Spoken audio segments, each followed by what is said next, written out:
सभी साथियों को नमस्कार, बहुत बहुत प्रणाम। और मैं आशा करता हूँ कि आप सब लोग बहुत अच्छे होंगे। काफ़ी दिनों से कोई वीडियो नहीं डाला, थोड़ा व्यस्त था अलग अलग कामों में, तो इसलिए समय की जो पाबंदी है उसके तहत मैं आ नहीं पाया। दोस्तों, एक ज़माना वो था जब आपको अगर याद होगा तो हम सुबह 2 बजे उठ के, सुबह 3 बजे उठ के मैच देखा करते थे। ब्लैक एंड वाइट टीवी का ज़माना था और एक बहुत जोश होता था भारतीय टीम को जीतते हुए देखना। मैंने क्रिकेट वहाँ तक देखा जहाँ तक हमारे पास रॉबिन सिंह और वेंकटेश प्रसाद, श्रीनाथ, जवागर श्रीनाथ जैसे प्लेयर्स थे। बट फिर मन खट्टा सा हो गया। खट्टा इसलिए हो गया क्योंकि जब ये मालूम पड़ने लगा कि यार ये तो फिक्सिंग भी होती है, इसमें तो पैसे भी खिलाए जाते हैं, तो फिर आप जब खेल खेल ना रह के एक जुआ बन जाए तो फिर उसमें इंटरेस्ट लाजमी है कि ख़त्म हो जाएगा। किसी भी खेल का जो असली मज़ा होता है, मज़ा इस बात में होता है कि हमें पता नहीं होता है कि उसका रिज़ल्ट क्या आएगा, मगर फिर जब रिज़ल्ट ही तय हो जाए पहले से ही, तब उस खेल में रुचि रह ही नहीं जाएगी किसी भी चीज़ में। ये तो मैंने स्पोर्ट्स की बात की। अगर फिल्म के अंदर भी आपको ये मालूम पड़ जाए कि अगला अब कहानी में आगे क्या होने वाला है, तो आपका एक स्वाभाविक सी बात है कि आपकी रुचि उसमें चली जाएगी, ख़त्म हो जाएगी। तो वही मेरे साथ हुआ, मैंने क्रिकेट देखना छोड़ दिया। मगर वो एक तब तक तो फिर भी चलो कोई कोई मैच फिक्स होते हैं ऐसा सुनने में आता था, सब मैच फिक्स नहीं होते। इंटरनेट का तब ज़माना नहीं था, इतना सोशल मीडिया नहीं था, तो हमें नहीं पता था कि अंदर और क्या क्या होता है। तो कुल मिला के बात इतनी सी है कि तब क्रिकेट हमने एंजॉय भी किया। काफ़ी मोमेंट्स थे ऐसे जिसमें गूज बम्स आ जाते थे, लिटरली गूज बम्स। मगर अब प्रॉब्लम ये है कि अब वो खेल खेल नहीं रहा है, अब वो धंधा हो गया। स्पोर्ट्स के अंदर अगर नेता, माफिया और क्रिमिनल्स अगर आ जाएंगे, उसको कंट्रोल करने लगेंगे, तो खिलाड़ियों का तो वो तो पपेट्स बन के रह जाएंगे ना। आप उनसे परफॉर्मेंस, और वो तो अपने सर्वाइवल के लिए ही लड़ेंगे ना।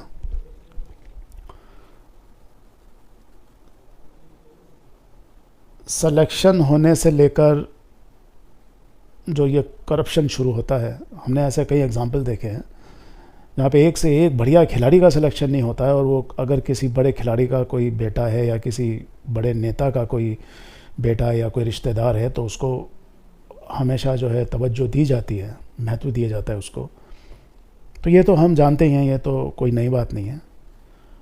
कहने का मतलब ये है कि जब किसी खेल को माफिया, नेता, क्रिमिनल्स कंट्रोल करने लगे हैं, उसको धंधा बना दें। आप देखते हैं ना खिलाड़ी किस तरह जो सट्टा खिलवाते हैं लोगों को, जुआ खिलवाते हैं, उन ऐप्स के प्रमोशन करते हैं। एक से एक धुरंधर खिलाड़ी उसका प्रमोशन कर रहे हैं कि भाई आओ चलो पैसे लगाओ। उसके नीचे बाहर एक एकदम महीन, जो आपको दिखाई भी नहीं देगा, लिखा रहता है कि ये जोखिम से भरा है, अपनी समझदारी का उपयोग करें। या लास्ट में इतनी तेज़ बोलते हैं कि लोगों को बात सुनाई भी नहीं देती। तो कहने का मतलब सिर्फ इतना, इसको ज़्यादा इमोशनली ना लें, इसको बहुत ज़्यादा दिल पे ना लें। और भी बहुत वजह हैं, चिंता करने के विषय हैं हमारे देश में। हम उसकी तरफ ध्यान दें और इन खेल कूद में ज़्यादा समय अपना बेकार ना करें। सारी कहने की बात यह है, जिनको पैसे कमाने थे वो पैसे कमा के चले गए, जिनको अपना प्रचार करना था वो प्रचार करके चले गए। कैमरे के आगे लोग और कुछ होते हैं, पीछे कुछ और होते हैं। तो हर चीज़ें जो स्क्रीन पे दिखाई देती हैं वो रियल नहीं होती। तो मेरे देशवासियों से बस यही एक प्रार्थना है कि और भी ज़रूरी मुद्दे हैं, उन पे ध्यान दिया जाए, अपने घर पे ध्यान दिया जाए, अपनी पर्सनल प्रोफेशनल लाइफ में ध्यान दिया जाए। और ये ठीक है, खेल खेलिए, उसको देखने में क्या मज़ा है। आप खेल खेलिए, स्वास्थ्य भी अच्छा रहेगा और माइंड भी अच्छा रहेगा। उसको ज़्यादा दिल पे मत लीजिए, क्योंकि लॉबीज़ हैं, ये सब लॉबीज़ के खेल हैं। वो आपने कुश्ती के मैच देखे हैं ना, कई बार एक खिलाड़ी पे पैसा लगाया जाता है, वो सामने वाले को पीटता रहता है, तो लोगों को लगता है कि ये तो भाई जीत जाएगा, तो उस पर पैसा लगाते रहते हैं। जब पैसा एक लेवल पे पहुंच जाता है तब उसको बोला जाता है कि तू हार जा। एक फिल्म में भी पुरानी, कोई आई थिंक सनी देओल की कोई पिक्चर थी पुरानी, उसमें भी ये दिखाया गया था। तो वो हार जाता है पैसे के लिए। तो ऐसे ही कुछ अब सब चलता है। ये जो बड़े बड़े इतनी लाखों करोड़ों हज़ारों करोड़ों की कमाइयाँ कैसे होंगी इन बॉडीज़ की, जिसका कोई हिसाब नहीं है। एक खिलाड़ी जो होता है वो, उसके पास कुछ नहीं होता, उसके पास सिर्फ अपना मेहनत और टैलेंट होता है। मगर जब वो इस सिस्टम में घुस जाता है तब उसके साथ क्या होता है ये वही जाने वैसे तो। बट अगर आप चीज़ों को गौर से देखेंगे तो आपको वो साफ दिखाई दे जाएंगी। बॉडी लैंग्वेज, मैच के पहले की बॉडी लैंग्वेज, मैच के बाद की बॉडी लैंग्वेज बहुत कुछ कह जाएगी। क्या करें, जिंदा रहना है, करियर भी संभालना है, तो आकाओं का कहना तो मानना पड़ेगा ना। अफसोस भी है, मगर वो दिखाएं कैसे। सारे खिलाड़ी वैसे नहीं होंगे, होंगे भी, नहीं भी होंगे, बट ओवरऑल पिक्चर तो यही सब दिखाई देती है। तो हम जो देशवासी, हम जो कॉमन लोग हैं, हमें इन चीज़ों से ज़्यादा उत्तेजित होने की ज़रूरत नहीं है, किसी का अपमान करने की ज़रूरत नहीं है। हमें अपने मुद्दों की तरफ ध्यान देना है, हमें अपने स्वास्थ्य के प्रति ध्यान देना है, हमें जो दुनिया में अभी जो एजेंडा आ रहे हैं अलग अलग, उनकी तरफ ध्यान देना है। हमें टोचन से संभल के रहना है। ये जो आसमान से हमारे ऊपर केमिकल छिड़के जाते हैं, उनके प्रति हम जागरूक हों।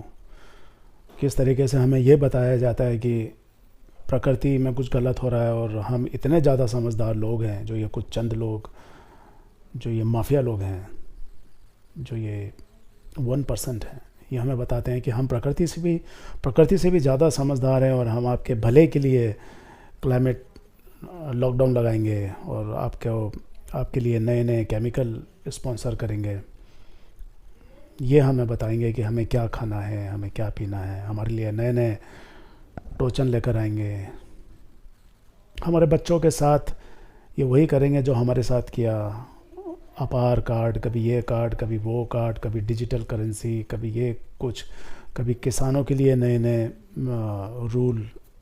पूरी तरीके से इस पूरे प्लैनेट को पूरी तरीके से कंट्रोल करने की साजिशें जो हैं, और जो महत्वपूर्ण मुद्दे हैं, हमें उसकी तरफ ध्यान देना चाहिए।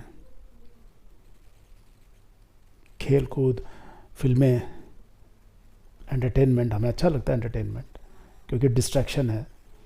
मुद्दों से ध्यान कुछ समय के लिए हमारा भटक जाता है, हम खुश हो जाते हैं।